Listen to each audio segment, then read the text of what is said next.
स्वागत है। मध्य प्रदेश सरकार के द्वारा मध्य प्रदेश के चतुर्थ और तीसरी श्रेणी के कर्मचारियों के लिए भयंकर ऐलान कर दिया गया है। इन कर्मचारियों को हाल ही में अभी प्रमोशन दिया गया था। कुछ दिनों के बाद इनके प्रमोशन को निरस्त कर दिया गया। मध्य प्रदेश के समस्त विभागों पर चपरासी, चतुर्थ श्रेणी और बाबुओं का जो कैडर है वो है और इनको प्रमोट किया गया सभी विभागों के इन चतुर्थ और तीसरी श्रेणी के कर्मचारियों को। अब इनमें प्रमोट तो कर दिया गया, लेकिन आनंद फानन में ज्यादातर विभागों के द्वारा इनके प्रमोशन को निरस्त भी कर दिया गया। कारण बताया गया कि आप सीपीसीटी एग्जाम पास नहीं है। अब मध्य प्रदेश सरकार, मध्य प्रदेश मुख्यमंत्री मोहन यादव ने एक बड़ा फैसला ले लिया। इन कर्मचारियों को सीपीसीटी परीक्षा अब नहीं देनी पड़ेगी और इनका प्रमोशन भी यथावत बना रहेगा। मध्य प्रदेश में सीपीसीटी बनी पदोन्नति की राह में रोड़ा तो सीएम ने बदले नियम। हजारों तृतीय और चतुर्थ श्रेणी कर्मचारियों को इसका लाभ मिल चुका है। सीपीसीटी के कारण हजारों कर्मचारियों की पदोन्नति रुकी हुई थी। मुख्यमंत्री मोहन यादव ने इसकी अनिवार्यता खत्म करने के निर्देश जारी कर दिए हैं।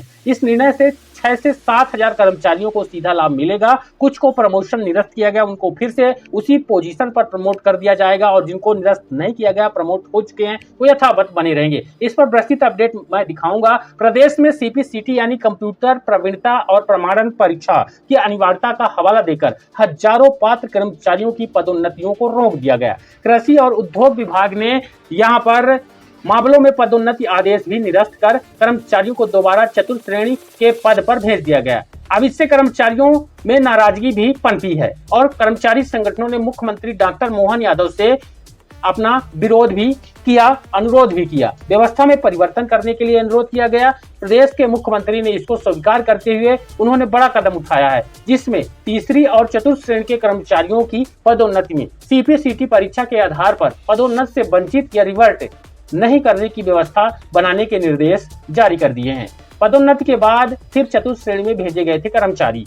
प्रदेश में पदोन्नति नियम 2025 के आधार पर जून 2026 में विभागों ने पदोन्नति प्रक्रिया को शुरू किया था। कई विभागों ने चतुर्थ श्रेणी कर्मचारियों को 2 वर्ष की परीक्षा पर सहायक ग्रेड 3 के पद पर पदोन्नत कर दिया था। अब इस बीच 22 जुलाई 2026 को उच्च शिक्षा विभाग ने सम्राट विक्रमादित्य विश्वविद्यालय उज्जैन के द्वारा की गई पदोन्नति को लेकर मार्गदर्शन मांग लिया, जिस पर सामान्य प्रशासन विभाग ने 26 मार्च 2026 को स्पष्टीकरण दिया कि सीपीसीटी अनिवार्य है। इसके बाद कृषि और उद्योग विभाग ने जारी पदोन्नति आदेश को निरस्त कर कर्मचारियों को फिर से पुराने पदों पर कार्य करने के निर्देश दिए गए।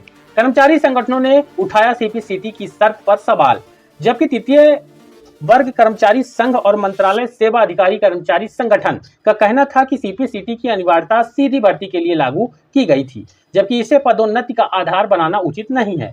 अनुकंपा नियुक्त या चतुर्थ श्रेणी में नियुक्त कर्मचारी वर्षों बाद पदोन्नति के पात्र बनते हैं। ऐसे में सीपीसीटी की शर्त और प्रमाणन की 7 वर्ष की वैधता उन्हें पदोन्नति से वंचित कर सकती है।